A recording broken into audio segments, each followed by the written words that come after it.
우리나라를 비롯해서 대부분의 자유민주주의 국가에서는 이 삼권 분립과 삼심 제도를 채택하고 있습니다. 이 삼권 분립은 행정, 사법, 입법부를 나누는 거죠. 그래서 권력이 한쪽으로 독점되지 않도록, 즉 옛날에 왕이 그냥 모든 걸 다 휘두르는 것처럼 그렇게 하지 않도록 만드는 거죠. 물론 옛날에도 왕이 독재를 하지 않고 백성을 사랑한다면 곳곳에 그런 권력을 이렇게 나누어 줘서 균형을 잡도록 한 거죠. 좀 안타까운 건 우리나라는 사실 뭐 상권 분립은 상권 분립이지만 제왕제 적 대통령제라고 누구든지 다 이야기를 합니다. 대통령이 다 가지고 있어요, 힘을. 대법원장도 대통령이 임명하잖아요, 사실은. 그게 공평하게 안 되고 사실은 정권 따라 왔다 갔다 해요. 그래서 좀 안타까운 게 있죠. 그래서 빨리 좀 그걸 좀 바꾸자. 단임제도 좀 중임제로 바꾸고 뭐 기타 등등 이런 이제 의견들이 있습니다. 하여튼 이런 것들이 잘 되어야 민주주의가 좀 잘 되는 거죠. 그리고 삼심제도도 매우 중요합니다. 이 삼심제도라는 건 뭐냐면 누군가가 재판을 받을 때 최소한 3번을 받을 수 있도록 기회를 주는 것입니다. 그래서 지방법원, 고등법원, 대법원에 걸쳐서 재판을 받게 되는 거죠. 지방법원에서 한번 패했다고 끝나는 게 아니고 자기 억울하다고 생각하면 고소를 다시 할 수 있는 거죠. 그래서 또 고등법원에서도 안 되면 대법원까지 가서 자신의 억울함을 풀 수 있는 기회가 주어지는 것입니다. 다만 1심, 2심도 중요하긴 하지만 1심과 2심은 대법원에서 뒤집어지면 1심, 2심은 아무것도 안 되는 것입니다. 그게 뭐 아무것도 아닌 건 아니지만 그럼에도 불구하고 최종심인 대법원의 판결이 가장 우선적으로 판결되는 것입니다. 그리고 대법원이 끝나면 이제 모든 판결은 끝나는 거거든요. 그럼에도 불구하고 완전히 또 끝난 것은 아닙니다. 기회를 또 한 번 줄 수는 있습니다. 근데 그 기회는 이제 모두가 이게 공평하게 주는 건 아니고 자동으로 주어지는 건 아니고 결정적인 증거가 발견됐을 때 그 재판이 대법원 재판까지 끝났는데 그때까지는 결정적인 증거가 발견이 안 됐어요. 그런데 5년이 지나고 10년이 지나고 그 다음에 결정적인 증거가 어떻게 발견이 됐어요. 그럴 때 너무 억울하잖아요. 그러면 재심을 청구하게 됩니다.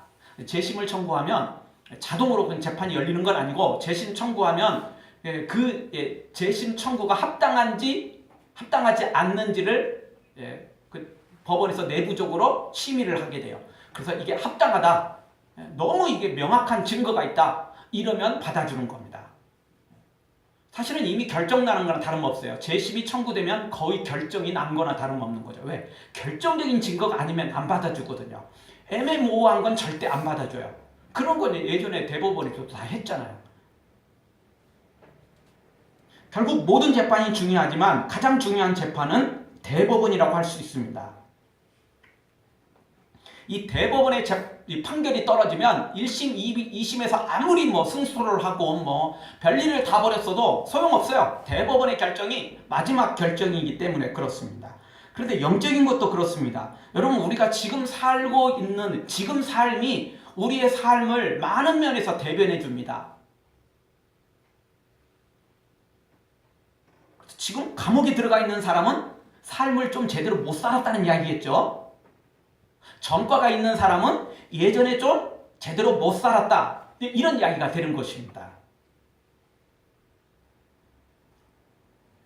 그런데 또 그게 다는 아닙니다. 그럼 지금 감옥에 안 들어가고 여기서 멀쩡히 잘 살고 있다고 그 사람이 인생을 훌륭하게 살고 있느냐, 가치 있고 의미 있게 살고 있느냐, 또 그렇지는 못합니다. 그래서 그게 100% 다 자신의 삶을 드러낼 수는 없어요. 평가가 불가능합니다. 그래서 마치 1심, 2심인 것처럼 지금 여기서 나름 성공하고 또 출세하고 잘 살고 감옥 안 가고 또 사람들한테 박수 받고 좀 칭찬받고 뭐 이러면 나름 잘 살았다고 인정을 받을 수는 있어요. 그러나 그것이 최종은 아닙니다. 마지막 대법원 심판이 기다리고 있어요. 그 마지막 심판이 하나님의 심판이죠. 그 심판에 따라 결정이 완전히 뒤바뀌는 것입니다. 혹 이 세상에서 출세하고 성공하고 정말 모두에게 칭찬받고 그렇다 할지라도 마지막 대법원에서 뒤집어지듯 마지막 그 백보자 심판에서 뒤집어지는 일이 발생할 수 있는 것입니다. 왜냐하면 결정적인 증거가 거기서 나올 수 있거든요. 사람들을 다 속였는데 마지막 순간 결정적인 증거를 내놓으면 뒤집어지지 어떻게 하겠어요? 근데 우리 사람들은 그 결정적인 증거를 다 내놓을 수는 없지만 하나님은 다 알고 계시거든요. 여러분 요즘에는 뭐 CCTV 녹화되고 또는 자동차에서 그 녹화되고 이러면 어디에서 뭔 일 하다가도 꼼짝없이 당하잖아요. 근데 여러분 하나님의 CCTV가 온 세상을 다 비추고 있다는 겁니다. 심지어 하나님의 CCTV는 우리의 마음의 생각까지라도 다 비추고 그걸 녹화해놓고 있다는 것입니다. 우리가 골방에 있을 때라도 생각으로 한 것마저도 하나님의 CCTV는 다 그걸 녹화를 할 수 있다는 겁니다. 여러분 저울은 우리의 몸무게를 달죠. 마음은 달 수 없습니다. 그 사람의 인생의 그 가치는 저울로 달 수가 없어요. 근데 하나님의 저울은 우리의 마음을 단다니까요. 우리의 삶의 가치를 달고 있다고요. 그러니 피해갈 수가 없어요. 그러니 마지막 백보자 심판에는 그 결정적인 증거를 감히 그 누구도 속된 말로 빼도 박도 할 수가 없어요. 그 증거 그대로 그냥 가야 되는 겁니다. 막을 수가 없어요. 1심, 2심에서 아무리 뭐 큰 소리 쳤어도 소용없는 것입니다. 마지막이 중요한 것입니다. 자, 오늘 성경도 잘하는 것처럼 보였지만 마지막에 역정되는 경우에 해당되는 내용입니다. 욥이 말할 수 없는 고난이 연속되자 친구들은 욥을 정죄하고 비난하죠. 욥마저도 정말 지쳐가지고 어떻게 할 줄 모릅니다. 정말 1심과 2심 재판까지 욥의 친구들이 승리하는 것처럼 보였어요. 욥이 더 이상 어떻게 방법이 없을 정도로 보였어요. 그런데 마지막 순간 욥기 40장 넘어가면 마지막 순간 하나님이 등장하시고 하나님께서 결정적인 증거를 내어놓습니다. 그래서 대법원에서 뒤집어지듯 완전히 역전해 버립니다. 그래서 지금 우리가 잘 살고 있다고 착각하면 안 되는 이유가 여기 있는 것입니다. 그래서 성경 고린도후서 13장 5절에서는 너희가 믿음에 있는가 너희 자신을 시험하고 너희 자신을 확증하라 우리에게 말씀해주고 있습니다. 우리가 믿음 안에 있는지 스스로 시험하라는 거예요. 남이 시험해가지고 판결이 나면 바꿀 수 없잖아요. 그렇죠? 죄 짓고 재판받고 난 다음에 깨달으면 뭐 그때라도 정신 차리면 뭐 또 삶을 바꿀 수가 있겠지만 뭐 장발장처럼 그렇게 새로운 삶을 살 수도 있잖아요. 개가천선하면 되는 거잖아요. 그래도 미리 깨닫고 미리 우리 삶을 고친다면 얼마나 좋겠느냐는 거예요. 그리고 그것도 기회가 주어졌을 때 가능한 일이지 마지막 심판이라면 우리 삶이 끝났다면 바꿀 수도 없잖아요. 그러니 그 전에 우리가 바꿔야 된다는 거죠. 그 전에 우리가 우리 자신을 시험하고 확증해야 됩니다. 내가 믿음 안에 있는지, 내가 바르게 살고 있는지, 지금 나 스스로 또는 남들이 박수치면서 잘 살고 있다고는 하지만 진짜 마지막 순간에 역정당하지 않을지 우리 자신을 점검하지 않으면 안 된다는 것입니다. 그래서 고린도전서 10장 12절에서는 그런즉 선줄로 생각하는 자는 넘어질까 조심하라. 지금 우리가 잘 살고 있다고 착각에 빠져서는 안 된다는 겁니다. 섰다고 자랑할 수 없다는 겁니다. 항상 우리 자신을 점검하지 않으면 나중에 어떻게 될지 모른다는 것입니다. 사랑하는 성도 여러분, 지금 현재 상황에 만족하지 말고 잘 나간다고 만족하지 말고 그리고 지금 조금 잘 나가지 못한다고 너무 실망도 하지 말고 마지막 심판에 어떻게 될지 우리 자신을 점검해서 마지막에 승리하고 마지막에 칭찬받고 인정받는 우리 모두가 되어지기를 주의 이름으로 축원합니다.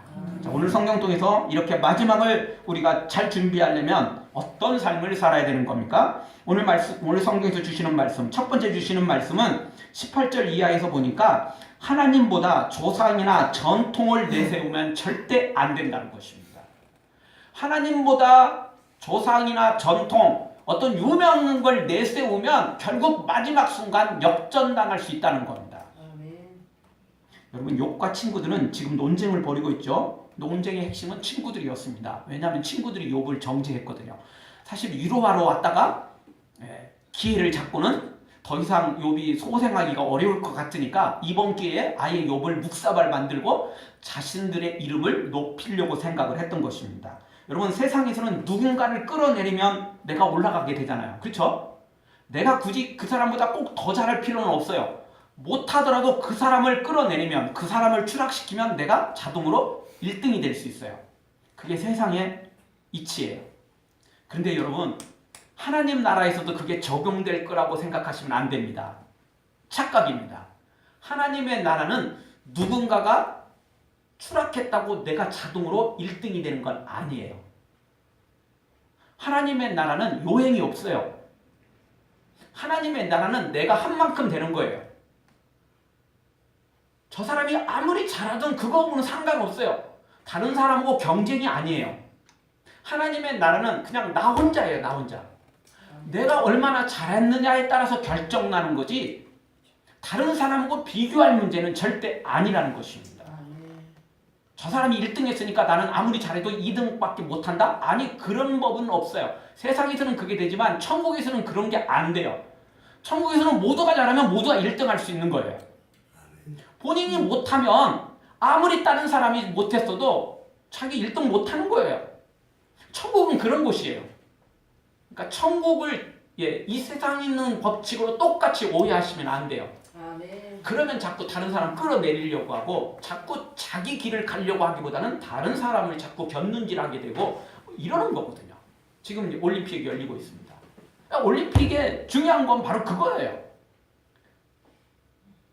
1등으로 달려가다가도 그 사람이 넘어지면, 그 사람이 탈락하면 내가 자동으로 1등이 되는 거예요.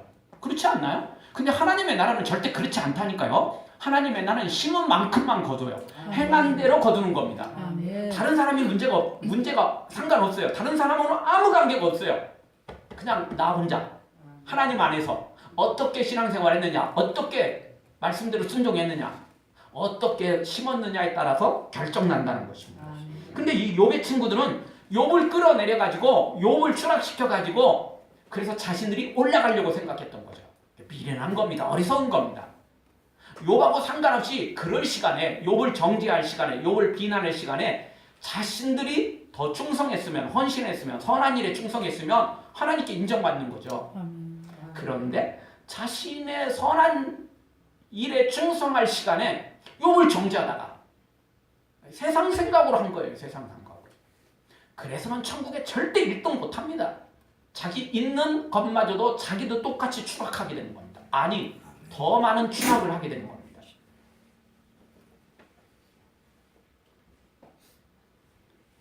18절 이하에 보면 계속해서 욥의 친구들은, 특히 엘리바스는 지혜로운 열조, 조상, 선조들을 내세우고 있습니다. 믿음의 선조들 귀히 여겨야죠. 그들이 말한 것들, 좋은 말들은 우리가 귀담아 들어야죠. 그렇지 않나요? 그런데 그것이 하나님보다 앞세울 수는 없는 것입니다. 그것이 하나님의 말씀보다 더 우선할 수는 절대 없는 것입니다. 지금 당장이야 말싸움에서 이길 수 있고 대중들의 지지를 받을 수는 있을지 몰라도 하나님께 인정받을 수는 없는 것입니다. 여러분, 재판에서도 그 사건에 관계된 모든 것들이 다 증거로 채택되는 겁니까? 그렇진 않습니다. 여러분, 불법으로 녹음 녹화한 것들, 불법으로 어떤 증거들을 가지고 그걸 이렇게 도둑질하고 뭐 이렇게 해서 불법으로 그 증거들을 모집을 했다면, 수집을 했다면 그 증거가 재판에서 채택이 됩니까? 안 됩니까? 안 됩니다. 불법으로 한 것은 안 돼요. 그러니까 아무리 그 사람의 것을 녹화를 하고 녹음을 했다 할지라도 불법이라면 그게 증거 채택이 안 돼요. 물론 정황상 저 사람이 분명히 잘못했구나 이럴 수는 있어요. 그래도 그게 안 되는 겁니다. 증거 채택이 안 되는 거예요. 안타깝지만 그래요. 그러니까 모르는 사람들은 그냥 무턱대고 해낼 수 있어요. 그러니까 변호사가 필요한 거고, 그러니까 법률가들이 필요한 겁니다. 우리 힘으로는 조금 쉽지 않은 거죠. 중요한 것은 그 법률에 따라서, 그 법칙에 따라 룰에 맞게 우리가 준비를 해야 된다는 겁니다. 그냥 나는 무식한 사람이니까요. 나는 그런 거 잘 모르니까요. 그냥 재판장이 알아서 그냥 그게 안 돼요. 알아서가. 그렇게 알아서 하는 거 아닙니다. 물론 하나님은 절대 우리의 인생에 억울함을 절대 가져다 주지는 않습니다. 그렇지만 분명한 건 뭐냐면 내 맘대로 내 식대로 인생을 살아갔다고 하나님께서 인정해 주는 건 아니라는 겁니다. 그래서 성경 잠언 14장 12절에서 이렇게 말하죠. 어떤 길은 사람의 보기에 바르나 필경은 사망의 길이니라. 자기 스스로도 이건 바른 길이라고 생각했고 다른 사람들도 이것이 옳은 길이라고 생각했어요. 야, 저런 사람들이 법 없이 살 사람들이고 저런 사람들이 의인이지. 야, 저런 사람들이 천국 가야지. 저런 사람이 천국 못 가면 누가 천국 가겠냐. 이렇게 살아가는 사람이라 할지라도 아닐 수 있다는 겁니다. 아닐 수 있다는 거예요.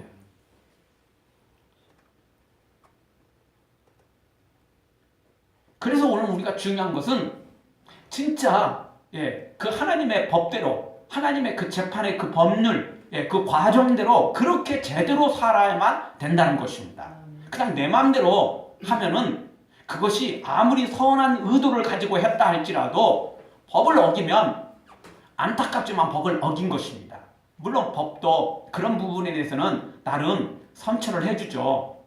나름 이제 그런 부분에 대해서는 나름 이제 참작을 하지만 그럼에도 불구하고 죄가 없어지는 건 아닙니다. 잘못한 게 완전히 없어지는 건 아니라고요. 아무리 선한 의도를 가지고 있어도 잘못한 건 잘못한 것입니다. 그러니 우리는 기왕이면 인정받을 만한 바른 길로 처음부터 살아간다면 얼마나 좋겠어요. 그러면 이리저리 뭐 문제될 것도 없고 도리어 칭찬만 상급만 받을 길이 열리는 거 아니겠습니까? 그런데 하나님 이 욥의 친구들 이 엘리바스는 하나님보다 유명한 믿음의 선조를 내세우고 있어요. 그래서 18절 이는 곧 지혜로운 자들이니 그 열족에서 받아 숨기지 아니하고 전하여 온 것이라 이러면서 그 열족, 조상, 선조들의 이야기를 지금 열심히 꺼내고 있습니다. 19절에도 그들에게만 주셨으므로 뭐 그들 중에 이게 다 지금 선조 열조를 가리킵니다. 19절에서도 20절에서도 계속해서 이 열조들, 선조들을 강조합니다. 물론 뭐 엘리바스도 하나님에 대해서 이야기는 하긴 했습니다. 근데 하나님에 대해서 이야기를 해서 이제 욥을 논쟁에서 이기지 못하니까 선조들을 더 이제 끌어들여 가지고 유명한 사람의 말을 끌어들여 갖고 이렇게 이야기를 한 것입니다. 근데 이게요 옳은 것이 아니라는 것입니다. 여러분 재판에서 잘못된 정황상 그게 맞는다 할지라도 증거가 없이 이야기를 했다면 어떻게 되죠? 잘못하면 명예훼손으로 걸릴 수 있어요. 증거가 되면 괜찮아요. 증거가 명확히 있고 방법이 옳으면 괜찮아요. 여러분 설사 그것이 옳다 할지라도 아무데나 막 인터넷에 막 올려버리고 그 다음에 뭔가를 막 프린트 해가지고 막 그 사람에 대해서 비난하는 글. 근데 그 비난이 정확해요. 틀린 게 아니에요. 거짓이 아니에요. 그렇다 할지라도 잘못 우리가 막 사람들한테 뿌리고 그러면 어떻게 되죠? 걸려요. 방법도 옳아야 돼요. 그 사람이 그렇게 잘못했다면 경찰서 가가지고 고소해서 그렇게 가야지 내가 그냥 회사에 가서 그냥 막 프린트물 다 뿌려버리고 이랬다가는 잘못하면 걸린다고요. 그게 거짓이 아니라 할지라도요. 우리 인생은 그러니까 그냥 막 그렇게 살아가서는 안 돼요. 그냥 이거 다 옳은 건데 저놈이 100% 잘못했잖아. 그러니까 그냥 회사에 가서 그냥 막 뿌려버리고 막 그 동네에 가서 막 뿌려버리고 저런 놈은 사회에서 매장시켜야 돼. 아니 그것은 법적으로 그렇게 매장을 시키더라도 법적으로 해결을 해야지 그렇게 인간적으로 해결하다가는 나까지 잘못되는 거예요. 우리 인생이 그렇다는 겁니다. 그냥 착하게만 살아서는 안 돼요. 그냥 선하게만 산다고 되는 게 아니라고요. 이 법률 내에서 그 법 안에서 살아야 되는 거죠. 하나님이 우리 인생을 그렇게 바르게 살도록 길을 열어주셨어요. 성경을 통해서 그렇게 바르게 살도록 그렇게 해주셨다는 겁니다.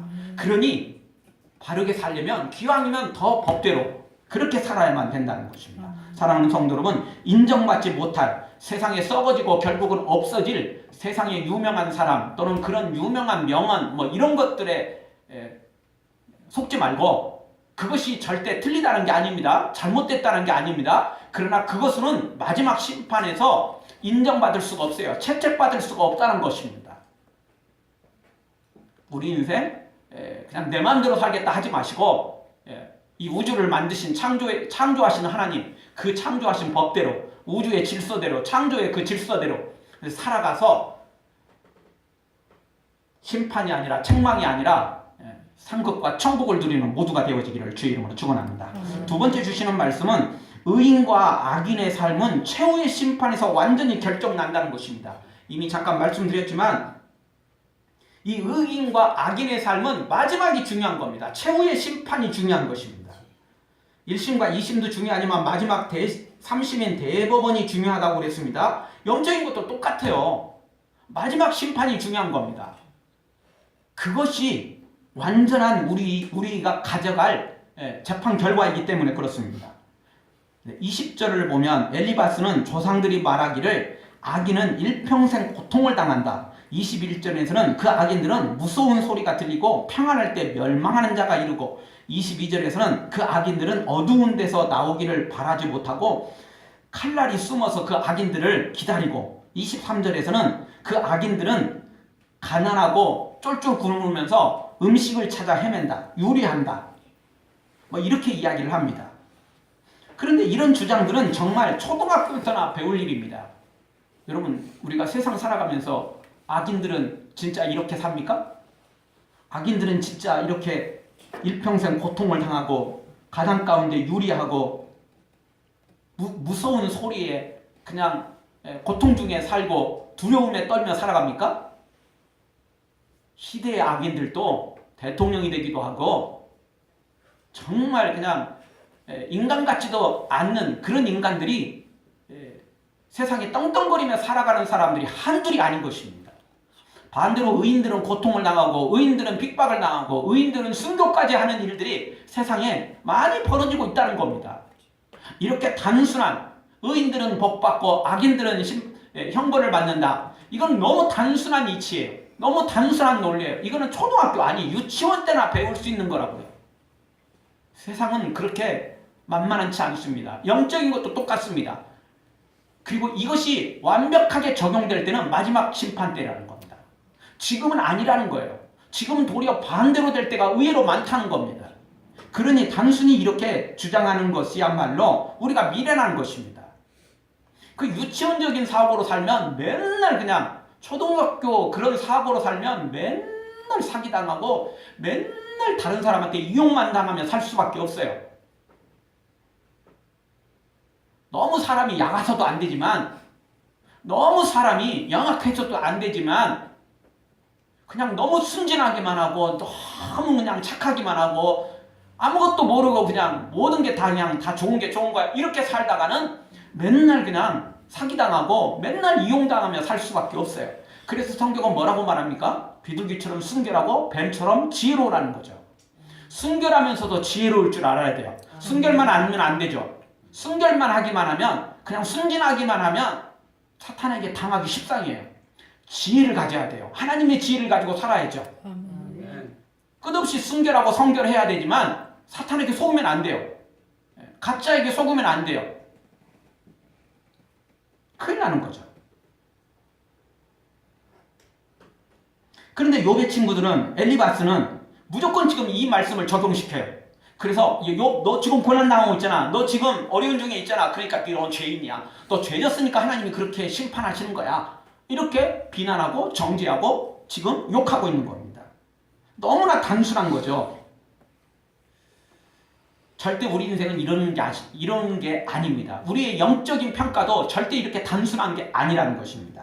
나 같은 죄인 살리신 이 찬송을 작사한 존 루터는 천국에 가면 놀랄 일이 세 가지가 있다라고 이야기했습니다. 작은 내용이죠.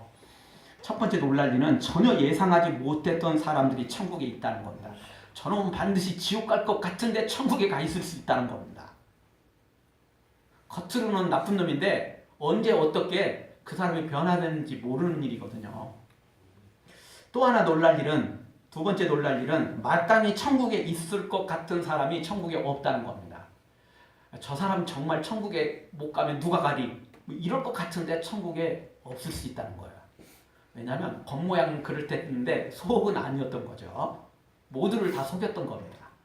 너무 완벽하게 속음으로 사람들이 아무도 몰랐던 거죠. 그리고 세 번째 놀랄 일은 나 같은 사람이 천국에 와 있다는 일에 놀랄 수밖에 없다. 그런 이야기를 했습니다. 진짜 그럴 수 있다는 겁니다. 아니, 그럴 수 있는 게 아니고 천국은 그런 것입니다. 왜냐하면 사람은 겉으로 드러나는 것만 보지만 하나님은 마음까지 보시거든요. 중심까지 보시거든요. 골방에서 한 것까지 다 보시거든요. 증거를 다 없앤 것까지 다 하나님은 보시거든요. 그러니까 마지막에 어떻게 될지 감히 우리는 모르는 겁니다. 따라서 오늘 우리가 기억해야 될 것은 마지막을 준비하며 살아야 된다는 것입니다. 지금 올림픽이 열리고 있죠. 여러분 평소에 세계 1등, 랭킹 1등이라 할지라도 올림픽에서 반드시 금메달 따는 건 아니에요. 물론 실력이 있어도 뭐 여러 가지 변수들이 있죠. 그런데요, 변수가 없다 할지라도, 경기장에서 또 다른 변수가 없다 할지라도 컨디션 조절을 실패하면 금메달을 따기가 어려워요. 그러니까 선수들은 그 자기가 경기하는 그 날을 디데이로 잡고 준비를 하는 거죠. 너무 무리해도 안 되고요. 또 너무 가볍게 해도 준비를 해도 안 돼요. 그래서 그 날짜에 맞춰서 항상 훈련을 하는 겁니다. 쓰러질 만큼 힘을 완전히 다 빼서 그렇게 훈련을 하다가 경기 날짜가 딱 또 다가오면 그것에 맞춰서 훈련을 하면서 회복을 하는 거죠. 그렇게 해서 그 경기 날짜에 맞추는 거지. 나는 세계 1등이야. 무조건 그냥 무조건 열심히만 연습하면 돼. 그리고 경기 그냥 그 당일 전까지도, 그리고 그 시간 전까지도 무조건 막 그냥 연습만 하면 1등 할까요? 아니요. 절대 그렇지 않아요. 컨디션 조절을 하지 않으면 안 되는 것입니다. 그 날짜가, 그 시간이 중요한 거죠. 우리도 마찬가지입니다. 지금 그냥 막 100m 달리기 인생을 끝날 것처럼 그렇게 해서는 안 되고, 우리 인생은 마라톤과도 같습니다. 그런데 그 마라톤 지점이 각자 다르다는 거죠. 그러니까 지금도 잘해야 되고 또 앞으로도 계속 잘해야만 되는 거죠. 그러려면 우리가 최후의 그 심판에 맞춰서 살아야 돼요. 지금 사람들의 이목, 평가, 이게 중요한 게 아니에요.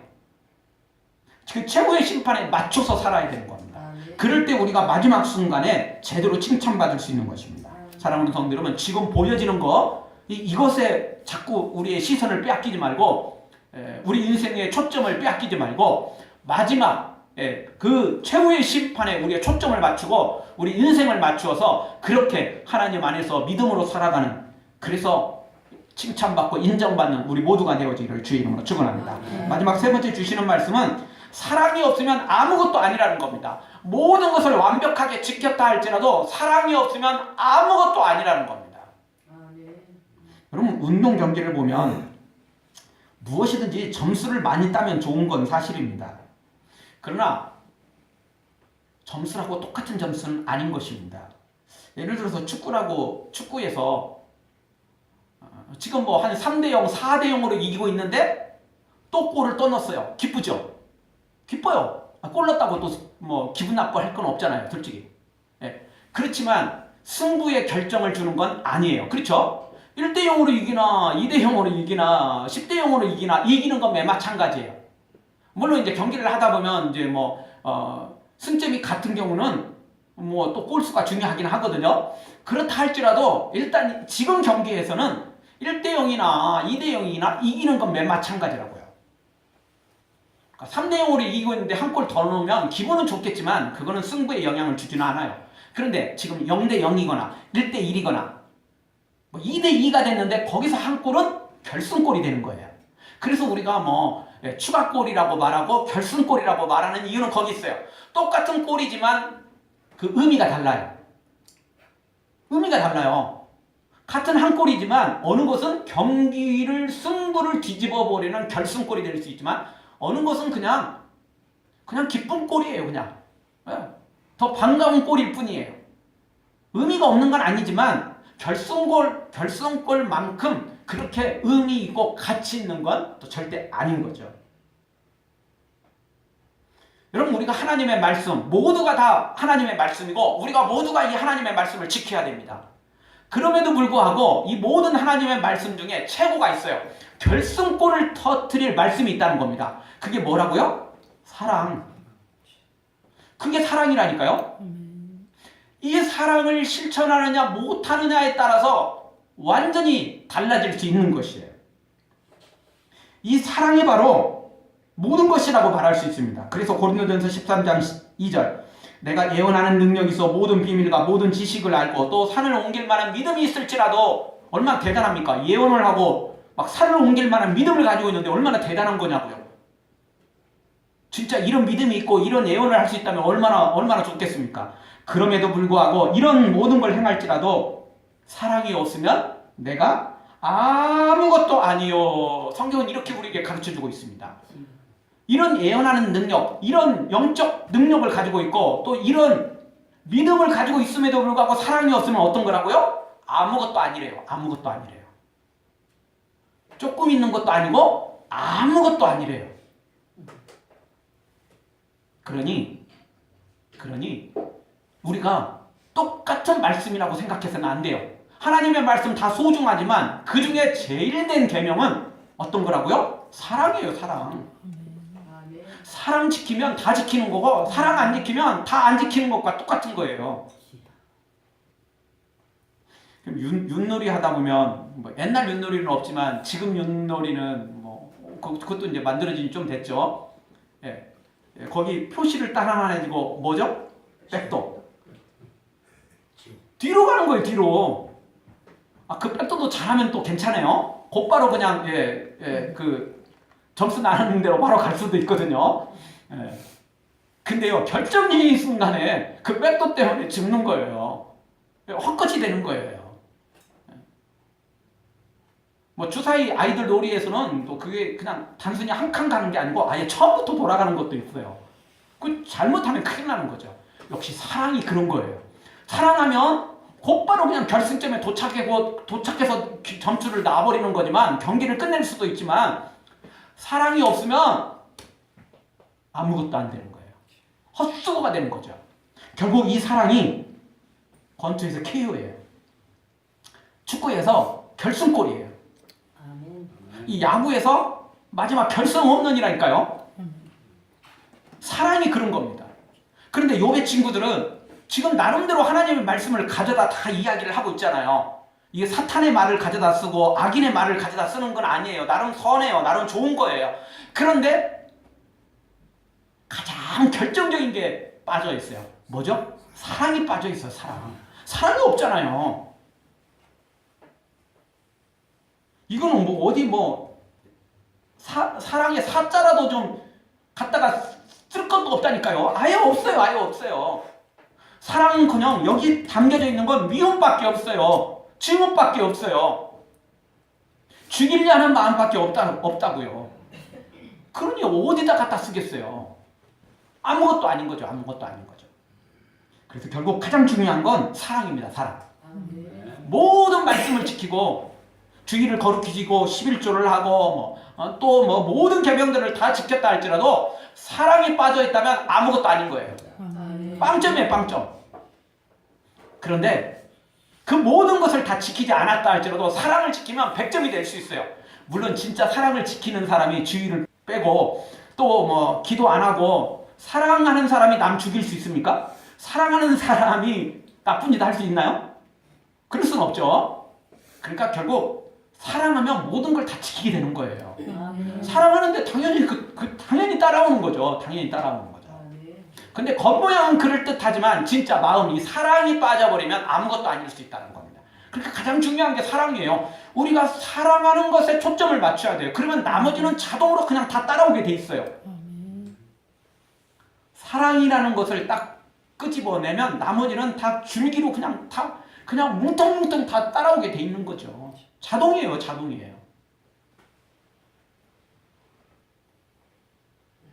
사랑하는 성도 여러분, 모든 말씀을 다 지키는 것 같아도 사랑 빼놓으면 헛것입니다.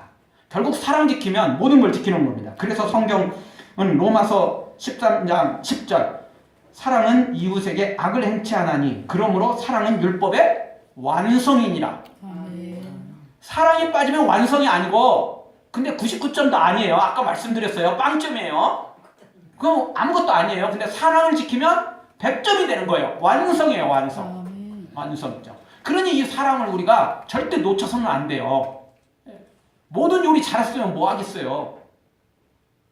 소금을 이만큼 집어넣으면 못 먹어요. 못 먹어. 아무리 그게 보약이라도 진짜 그걸 어떻게 먹겠어요. 먹을 수가 없는 거죠. 그렇지 않습니까? 사랑은 그만큼 중요한 거예요. 사랑이 빠지면 아무것도 안 되는 거예요. 사랑 지키면 율법 다 지킨 거예요. 말씀 다 지킨 거예요.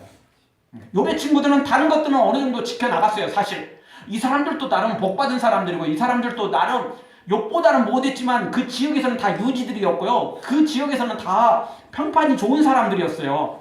근데 이제 갑자기 욥을 만나면서 욥 때문에 항상 만년 2인자였는데 욥이 이런 꼴 당하고 나니까 이번 기회에 욥을 끌어내려가지고 자기가 1등이 되려는 이런 마음 때문에 지금 이렇게 된 거예요. 사실 이 욥의 친구들이 원래부터 나쁜 놈들은 아니에요.